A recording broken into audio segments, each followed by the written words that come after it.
Moving on up in recruiting, the Oklahoma Sooners land four-star cornerback Jasiah Wagoner out of Washington. We'll talk about that. We'll talk about NIL with the man. I called him the King of Tulsa on Twitter, Travis Davidson. We'll talk a lot about all kinds of things Oklahoma Sooners on today's episode of Locked On Sooners. You are Locked On Sooners, your daily podcast on the Oklahoma Sooners, part of the Locked On Podcast Network, your team every day.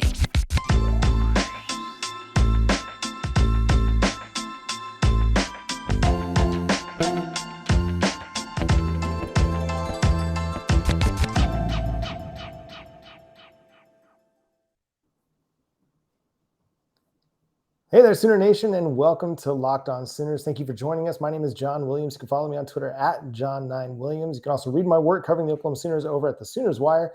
And joining me is Josh Helmer. You can hear him Monday through Friday from 9 to noon on 94.7 The Ref in Norman. You can also follow him on Twitter at JoshOnRef. Josh, let's get into it. We got a great guest tonight.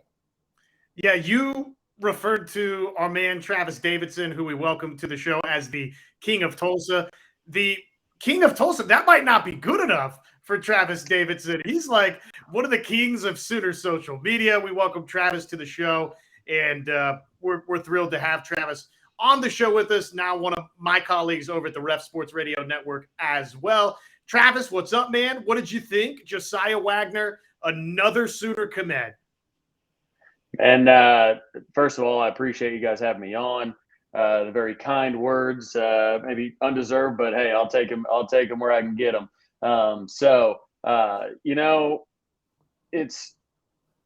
It's just incredible to just stack blue chip defender on blue chip defender from all over the country, and I think that's something that's worth noting. It's not that this staff came over from Clemson, from the Southeast, from the coast, and is just saying, hey, we're going to take players from where we were and make the most of those relationships. And of course, those relationships are paying off in places like Florida and Georgia and Alabama that we'll see moving forward. But they're willing to go up to the state of Washington. They're willing to go to New Jersey. They're willing to go to Pennsylvania. They're willing to go to places that aren't known as pipelines. And that's what I really like about it, is they're not resting on their just previous relationships and going, let's squeeze as much out of our former region, if you will, our former regions, but let's start establishing other pipelines. We're in the center of the country now. I think that's what they're saying. Look, we're in the center of the country now. Let's find people that want to come play for Oklahoma. We are not bound to just our local area. Now, of course, a lot of people are saying, well, they need to recruit Oklahoma kids better. That's coming. And you saw that by one of the first things they did whenever this staff got hired, is they started hitting up those high school coaches, those small schools. I mean, schools that hadn't seen an OU coach come through their hallways in a decade. They're hitting up all those. So while they're establishing those local roots and trying to put a fence around the state of Oklahoma, I think it's really important that they continue to spread the wings and go coast to coast, really. North, south, east, west, wherever you are. If you are talented, the Sooner staff will come and get you. And a lot of the fervor over where Oklahoma's recruiting class was in June, that's all dissipated. I mean, you look at 247 Sports now and the composite rankings, they're up to number 7. Where can this class end up? Like, they're continuing to add on this talent. You mentioned the blue chip prospects. They're in really good standing right now with the guy, Derek LeBlanc, who's going to commit sometime this week. Where does it end for Oklahoma? Can they potentially get themselves into the top 5? Oh, of course. I think this class finishes in the top 5. I'm decently confident with that. Some of the things you have to remember are, we've seen this in the past, and I think we were biased. Of course, we will always be biased for OU. So when Lincoln Riley signed a small class that still finished decently high, but it was a very small class, we were all touting the average recruiting ranking. All the average commit ranking is so high. But one of the reasons that class wasn't very high was because of the number of kids in it. Now, you look at this class, and I fully expect this class to get up to where the 27, 28 player range. I think they really look to fill it out big time. And that's where you start to see you rise up those rankings, specifically on the what everybody sees as the composite rankings. I mean, somebody with 15 3 stars, run rank players is going to be higher ranked than somebody with, 4 or 5 stars or something like that. Like there's a certain balance to it. So as long as we keep that blue chip ratio right where, I mean, we got the 4th highest blue chip ratio in the country right now. I believe it's 71%. As long as we can stay in that 70 and up range, then we're going to be competing for titles. I think the highest class that Clemson had, I think they had 2 top 10 classes and no top 5 classes when they won their 2 national titles of the roster makeup that made up those 2 national title teams. So I think we're seeing more and more the emphasis on culture and development, and we have no proof that, especially in the NIL world, we have no proof that kids signing for $1 million a piece to go down to A&M is going to win anything. It's very important to this staff that, and we've heard this from recruits. It's very important to the staff to develop the person as well as the player. And when you have kids that call and say, "Hey, how much money am I going to get?" Do you really think that guy could be super talented? Do you really think that guy is going to be the person that Brent Venables wants on this team? I don't think so. And that's clearly what's happening to. I mean, you look at Texas. Jonte Cook grew up wanting to be a Sooner, and when he posted his commitment, he talked about it being his dream offer, his childhood dream. And he had some things go down in high school. Went to another school to fight a kid, like all this, and now he's at Texas, and he wanted to say, "Oh man, that's ridiculous. Like, where are your receipts? Like, I never wanted to be a Sooner." But then he deleted that tweet because we came with so many receipts. It's like, "Oh, here you are in OU gloves. Here's an article of you saying, yeah, OU's my favorite school," all that. So I think on a recruiting front, I think what's important is the culture that is being the main focus. And I think that's resonating with a lot of top talent. I mean, you look at a guy like Jackson Arnold, a lot of 5-star quarterbacks are getting obscene amounts of money right now. Jackson Arnold, when he's interviewed, he's like, I wanted to go somewhere and win.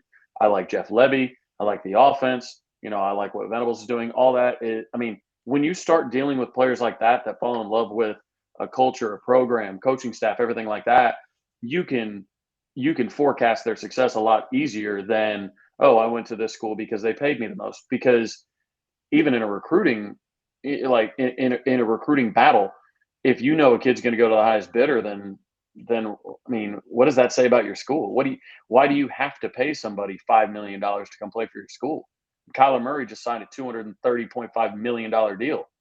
I mean, I'd rather take that money, to be honest. It's a good point. And I want to get just some of your general thoughts on Brent Venables, really, I guess now 8 months of Venables on the job, sort of your collective thoughts of Venables. But while we're on the subject of recruiting with Brent Venables and this staff, not to keep bringing everything back to Lincoln Riley and the previous staff, but Lincoln Riley did sort of make some pointed remarks where he didn't out and out say, "Hey, I couldn't recruit the same way at Oklahoma that I'm going to be able to recruit in Los Angeles at USC." But Lincoln Riley basically said, "Yeah, I can't recruit the same way at Oklahoma that I'm going to be able to recruit at USC in this era of name, image, and likeness, where maybe glitz and glamour is more appealing than ever before for certain programs." With all of that in mind, and Lincoln Riley's comments and what Brent Venables and this staff is doing right now with the number 8 overall class and signs that it's going to continue on the rise, what type of statement is Brent Venables and this staff making in opposition to maybe what Lincoln Riley had put out there about Oklahoma? Yeah, I think not only Lincoln, but really, I mean, the national media as a whole, even local media there's everybody just thought, "Oh, well, if you can recruit California, why wouldn't you?" I mean, yeah, of course he's going to have better classes. All that, like, we have as many West Coast blue chips as USC does right now in their recruiting class. Like, he's not locking down the state by any means. I mean, all kinds of people are going in there and getting talent. That's the thing about California. You can't lock it down. I mean, there's too many kids out there. But you know what there's a lot of out there? quarterbacks. You know what there's a lot of? Wide receivers. So when Lincoln talks about creating a roster from West Coast kids, I think we all have pretty clear picture of what a Lincoln Riley roster looks like in his mind. It's one quarterback and 10 wide receivers, or 8 wide receivers and 2 running backs.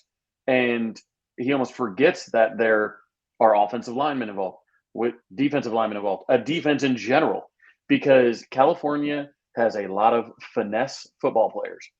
They don't grow them out there like they grow them in the South. Let's be honest.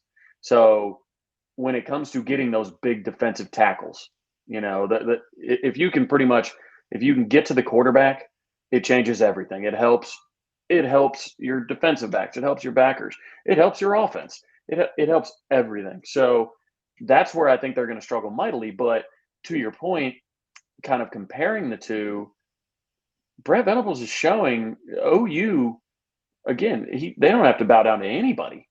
I mean, they are a blue blood. They are a top 3 program all time. I like to think that Alabama's number 1, and then Ohio State and Oklahoma kind of jockey for 2 and 3, depending on who you ask.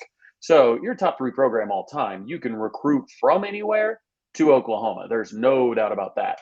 We touched on the regional style of recruiting that they're doing, and the national style of recruiting that they're doing. But yeah, it's. I think when he said that, I think everybody just thought, oh man, this is going to age so poorly, because of course it was. It was not Oklahoma recruiting that was holding Oklahoma back. It was his coaching. It was his style. There's a very direct linear, line, if you will, of the end results. First year as a head coach, overtime, classic against Georgia, down to the wire. Next year, you lose to 11, after getting blown out early against Bama. Next year, you get embarrassed by LSU. The next year, you win the Big 12 championship, but you miss the playoff. The next year, you miss the Big 12 championship entirely. So it's not a roller coaster of a career that he had as a head coach. It was a completely descending line when you look at the end results. And we went into this last year. Everybody said, well, this is on paper, this is the most talented team that Lincoln Riley has ever had at Oklahoma. This might be the year to get it done. And what did he do? Didn't even make the Big 12 championship. So when it comes to that, I think he's become extremely easy to recruit against. I think that Dan Lanning is taking his lunch money right now on the recruiting trail with certain prospects, because the narrative for Lincoln Riley early was, oh, he was scared of the SEC. That's why he left. Scared of the SEC. Can't compete with the SEC teams. That's why he left. Well, what does Dan Lanning go out and say? Oregon's the SEC team of the West. We are the Pac-12's SEC team. I came from the SEC. I just won a national title in the SEC. So I know the guy put the letters SEC in his answer in that press conference. I mean, 100 times to remind everybody nationally, and especially his recruits, hey, this guy was scared to play in the SEC. I just won a national title there. So, and he called Oregon the West Coast's SEC team. So what do we see out of LA? We see an article. Oh, Lincoln Riley addresses his departure in the Players Tribune.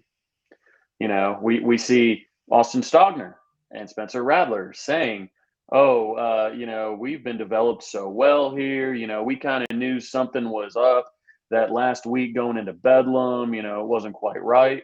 What do we see the next? Boom. Article about Lincoln Riley. Even the little things. They lose out on Brandon Ennis, who was committed to him at Oklahoma, who I saw out at OT7. He committed to Ohio State. What do we see? Boom. An article about Malachi Nelson's NIL deals. And then lastly, we jumped them in the recruiting rankings. And what do you see? Piece on Carl Williams' comments about how Lincoln Riley, all this. Like, there is no new information in any of these articles. No new information. But yet they're being dropped every time something doesn't go USC's way. I mean, why not drop all these articles early? I mean, it's all part of the LA spin. And It's that top that's been spinning and that's losing speed, so it's about to fall over. Yeah, it's been kind of fun to watch the progression of articles that's come out by the national media, because it's exactly like you said. It's, something positive for Oklahoma or even negative against USC, and all of a sudden Lincoln Riley's doing a sit down with CBS Sports or with ESPN. And I've been talking with people that I work with, and I've been telling them, like, where was all this attention for Lincoln Riley when he was at Oklahoma? It was, I mean, yes, they got attention because they won, but people weren't going out of their way to get Lincoln Riley sit downs, or he wasn't going out of his way to give people sit down interviews, but he's having to try and market USC basically. And to me, that's a problem. If USC can't market itself and you're having to go, on a semi-weekly basis or bi-weekly basis and have a sit down with a national publication, I think it says a lot about where you're at as a program to start. But we're going to turn the page and we're going to talk about Brent Venables. We're 8 months into the Brent Venables era. We're less than 5 weeks away from the start of the college football season. So a lot to look forward to on that front. But first, I got to talk to you about BetOnline. BetOnline is the fastest and easiest way to check in on all your betting needs. Find all your favorite sports and events at the #1 online source for odds, lines, and games. Find reviews and news of every league, including Major League Baseball, NFL, NBA, NHL, combat sports, esports, and even golf. BetOnline continues to be the top online resource for all your sports wagering information. From live in-game betting, scores, and podcasts, they've got you covered. So head to BetOnline today or use your mobile device to learn more about the action happening today. BetOnline is where the game starts. And we're here with Travis Davidson at Travis Skull, the king of Twitter Spaces as well. And I had a blast last winter in all those spaces that you hosted, just kind of eavesdropping in a lot with Parker as well. And man, it's been a long 8 months since the coaching change has transpired. So kind of like off the top, like, what's one of your biggest takeaways so far in the first 8 months of the Brent Venables era? I would say my biggest takeaway is the buy-in, in a literal sense, from donors, but in an emotional sense from the fan base and from the players and everything like that. I think it has been a long time since the entire fan base, again, from boosters on down, has been on the same page like this. And I think we saw it earlier. I think part of the reason that the spaces were so well attended, I'll say, is because it was the reset button, and none of us kind of knew what was happening. Right. The thing was, people expect us three to be in the know. Right. That's what we do. Right. But the average fan that maybe doesn't keep up a ton with recruiting or doesn't keep up with depth chart stuff or whatever, like they were going to work, and on that Monday following the Sunday announcement, and all their coworkers that just know them as the OU guy, hey, what happened, what's going on with Lincoln Riley, why did he leave, who are you getting next, all this kind of stuff. And it sucks to not know, right? It sucks to be known as, oh, I'm the OU guy, but I don't know. And you're around the water cooler looking like a fool. So that's why I thought it was so important for everybody to get on the same page and to calm everybody down. I mean, it was more grief counseling than anything, because we had just got dumped, and it never occurred to us that any coach, we're the ones that do the dumping, right? Like we're the supermodels in this relationship.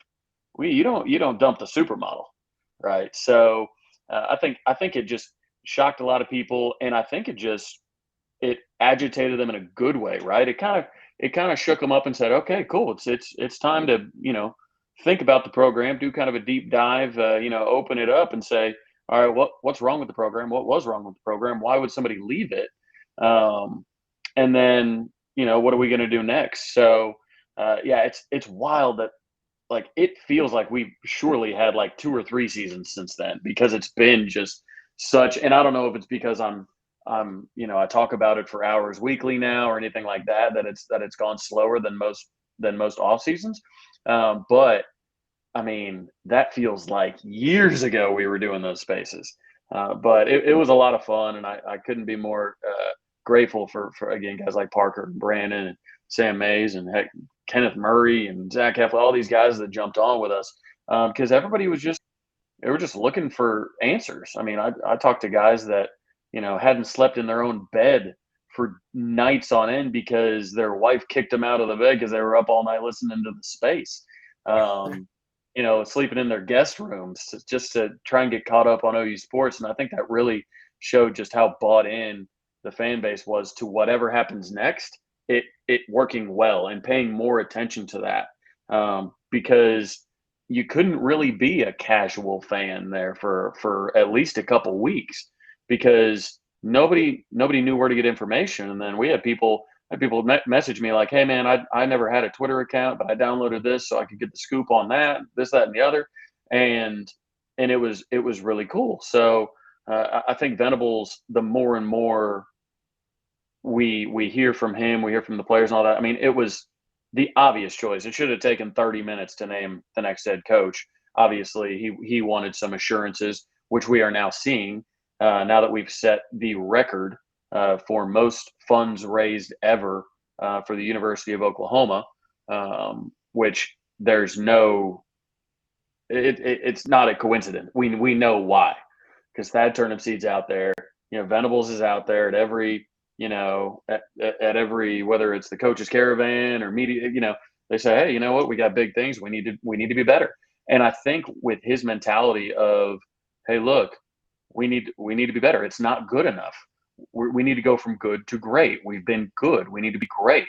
Why don't we have the absolute best facilities? Why don't we have the absolute best recovery for our players? Why do we not have the absolute best strength and conditioning? Why don't we have it has to be the absolute best in order for that product to be the best on the field." And it's just been so wildly refreshing because, again, none of us now, we can all point to, Benny Wiley and the kettlebells. We can point to, Lincoln Riley and, the accountability issues and all that. But you have the shades on. You have the crimson shades on. You want to be supportive of your team, and you wanted to say, "Oh, Lincoln's the best thing since, sliced bread," and all this kind of stuff. But I think it woke up a lot of fans, and I think we woke up on the right side of the bed. I'll put it that way. So you talked a little bit about this, and if you don't mind, John, ask a couple of questions to Travis here in a row. Just since you mentioned the OU rumors and news space, it turned into a sensation throughout that time period, and you had to love just that feedback you got from the fan base. And now it's, parlayed into a situation to where you get to work with Tyler McComas and Parker Thune on the radio side, and you've got the podcast too. It just feels like a natural transition here. Tell folks where they can get more Travis Davidson. For those, a lot of folks are aware of where they can hear you and follow you, but for those that aren't, share that with everybody here real quick right now. Yeah, absolutely. Yeah, it's been a wild 8 months for me specifically. Not only did I have the other change, selling a couple of my restaurants and pivoting to audience rent, but specifically just, the Twitter Spaces turning into radio, and we had already been podcasting before that. Me and Jalen Posey, Indy Sooner. But yeah, so every Wednesday night at 9 p.m. We have the JP and Trav show. We do that as a live stream, and the link is you can either do Indy Sooner on YouTube, or you can do it just his link is in the bio on Indy Sooners Twitter. So check that out. We do live shows every Wednesday. We usually have on a guest. We'll always do, but like last week we had Gino Grissom, which was awesome. Super Bowl champion Gino Grissom. That was a lot of fun. Try and bring some different perspectives in, but really we let the comments drive the show, much like the text line. On the ref, it's people will tell you when they don't really care what you're talking about and they want you to move on to something else. So it's kind of nice to have that engagement, and people really feel a part of the show because they are part of the show. So we've had a lot of fun with it. We're extremely casual. I'm always eating something. That's one thing restaurants have done to me. I don't have traditional eating hours because I've always been serving people during traditional, meal times. So I'm always a couple hours later than normal. But yeah, Wednesday nights, 9 p.m. We always tweet that out. That's the JP and Trav show on YouTube. And then Fridays, 3 to 6 on the Ref. I'm on with Tyler McComas. We do the Friday rush together. I'm always, outside of this coming week, always at Ash Cigar Bar in Tulsa. And I go to Eufaula this Friday to broadcast from Lake Eufaula because they got a big fishing tournament coming up. So, yeah, really enjoying the radio side, but it's definitely taking some getting used to. There's no doubt about it. From the Twitter spaces, I had ultimate control. There were no commercial breaks. There were no, ad reads. I didn't have to remember what sponsors sponsor what or anything like that. I didn't have to know that, the Air Comfort Solutions text line or anything like that. It was just, hey, if somebody wants to talk, somebody talks. So it's taking some getting used to it. I think Tyler and I are really finding our groove there, which has been really exciting. I was talking with Brian, our boss, the other day about the schedule once Teddy comes back to his Fridays. I believe they're going to be moving me to Wednesdays, and I'll be doing 2 to 6 Wednesdays and have some really exciting news about the remotes there. But I'll keep that on the tuck for now. I love it. I love it. And I think you've been a natural, man. I mean, sure, you gotta learn a little bit how to do this or that, but man, you've got the backbone of it, which is a love for Sooner athletics. Okay, before we end tonight, I want to get some of your thoughts on a quote that Brent Venables shared at the coaches' luncheon about what success or failure would look like in 2022, and then just some of your individual thoughts on some players for Oklahoma for 2022. First, though, let me tell you about somebody that we love right here on Locked On Sooners, and that is Homefield Apparel. They've got 15 different pieces of Sooner apparel. Oh, there we go. John is repping the Sooner Schooner as we speak. Thank you for that, John. 15 different pieces of apparel in the collection. T-shirts, hoodies, crew necks, all of your vintage retro-y marks. And, oh, by the way, new customers, they get 15% off their first purchase from Homefield Apparel with our code LOCKEDONSooners at checkout. That's our code LOCKEDONSooners at checkout, homefieldapparel.com. So, something, and there was a lot from the coaches' luncheon from Brent Venables that caught my attention, but one particular question that he got asked really jumped out to me. He was asked, hey, what does success or failure look like in 2022, and how would you define a successful season? And Brent Venables' response was, if we get, which this is coach speak, I get that, bear with me, everyone. If we get better from season's beginning to season's end, then that will be successful. And if that doesn't happen, I'll have failed miserably. What is kind of your just general reaction to that, Travis? Again, coach speak. I mean, you are going to get better. I mean, here's the thing. Somebody asked on the text line the other day, and I was listening. It might have been during your guys' show. I'm not sure, but they were talking about if they would have if the defense would end outside the top 100. And I was like, that's impossible. I mean, with the fourth best blue chip ratio in the country, with coaches that have developed national champion players, first round picks, record setting offenses, things like that. Like, I don't see how it can't go well. And, I get labeled a sunshine pumper. I totally get it. Like, I'm a positive guy. I like to, be positive. Things end up working out all right. Right. So I'm not much of a gloom and doom type of guy. Sometimes I err on the side of being blinded by the sunshine pumping. Totally get that. I'm okay with that. I'm okay with being positive all the time, and every once in a while getting burnt, as opposed to just assuming everything is going poorly. So, I think it's tough not to tie it to results, but he just seems like a guy that just get better, but he seems more like a get better every day type guy. The season beginning to season end doesn't make a whole lot of doesn't. I don't believe him. I'll put it that way. I don't believe him. I don't believe he thinks that if we just get a little bit better in these months long season that he's going to be happy, because he said, I'll have failed miserably. That means there are degrees of failing. So if he gets worse, he's failed miserably. Where is the I've somewhat failed? I think we've all taken those. Where is the I've somewhat failed? Like where does he move that bar to success? Yeah, I think that's a lot of coaches, right? You can't macro view seasons. If you're a head coach, you got to look at the day to day. Obviously, you have short and long term goals that you want for your team. But if you're going out there and saying our goal is to win the Big 12 championship and you fall short of that, then it's a massive failure. And you got to tell your kids, the kids that play for you, like, that was a failure of a season. All the work that they put in wasn't really worth it. But if you make it micro and you focus just on small improvement, day to day improvement, getting better at your craft, it's easier to point to at the end of the season when you're doing evaluations, regardless of how the season went. You can look at a player and say, hey, at the beginning of the season, you were really struggling to read this play. By the end of the season, you were much better at seeing this counter play happening before it was happening. So I totally get where he's coming from on that, from having coached some stuff in the past too. You got to look for the small victories as well.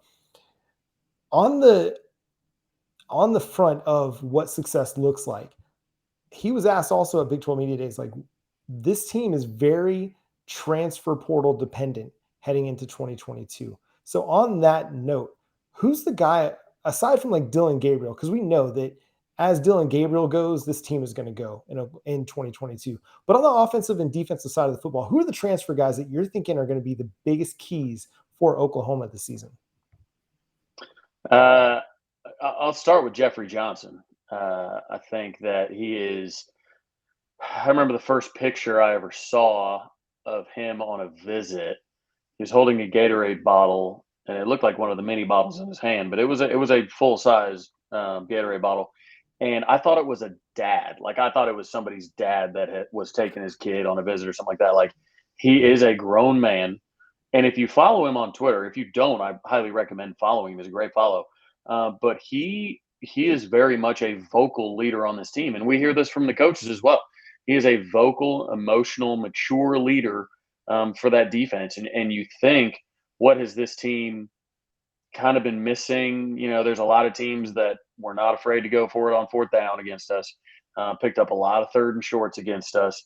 I think picked up a lot of third and longs against us too. But I don't want to get too far down that hole. But we need somebody that pushes back, that pushes the offensive line over, that stops those short runs, that puts a little bit of fear back into opposing offenses. And I think he's a guy that can get that done. We obviously saw what he did to us while he was suited up for Tulane.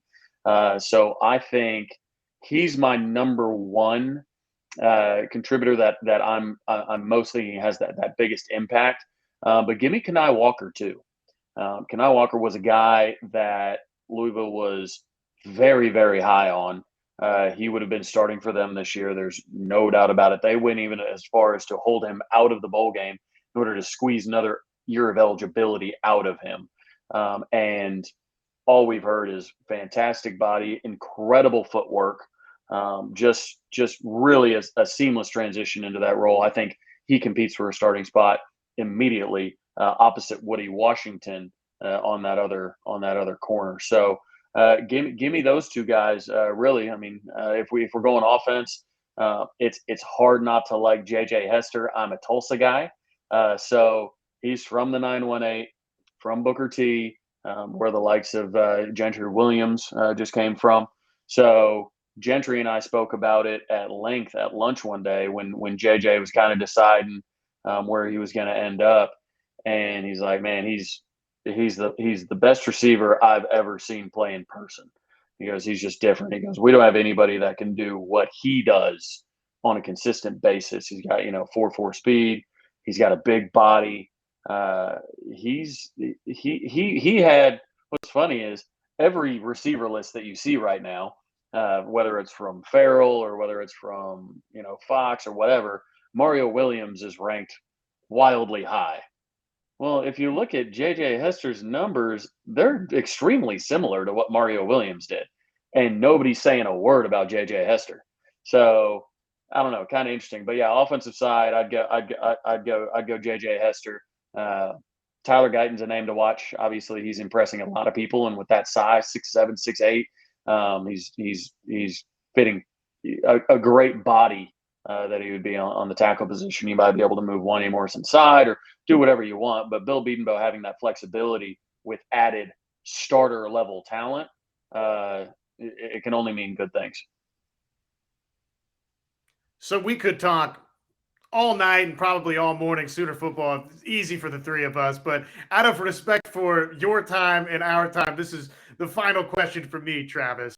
What do you said a little sunshiny? That's okay. That fits with both John and myself. What do you think? Win-loss, Big 12 championship, what's your expectation right now here today for 2022? Big 12 championship and a playoff berth. I think it's reasonable.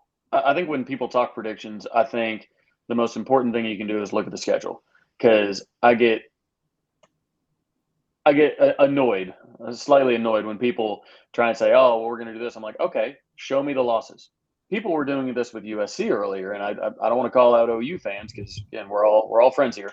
But like people were saying, "Oh, well, Lincoln's going to get smashed by Oregon in his first year." It's like USC doesn't play Oregon in Lincoln Riley's first year, unless they were to meet, obviously, in the title game. But it's like you have to like go game by game, show me the losses. And I mean, you get OSU and Baylor at home at the back, at the end of the year. So you're gelling by then. I don't think OSU is going to be as good as they were last year. They lost a ton of talent on defense. Jim Knowles, obviously, their biggest subtraction on that side of the ball. I don't think you can hand the ball to Spencer Sanders and say, "Hey, go win us a Big 12 championship." Baylor, I see Venables matching him, matching Aranda on the defensive side of the ball. So if it comes down to whether or not I think Levy can score, I like our chances on that. But I truly, when you look at, we have the fourth most talented roster in the country. We have an offensive coordinator that outperformed Lincoln Riley's offenses the last 3 years.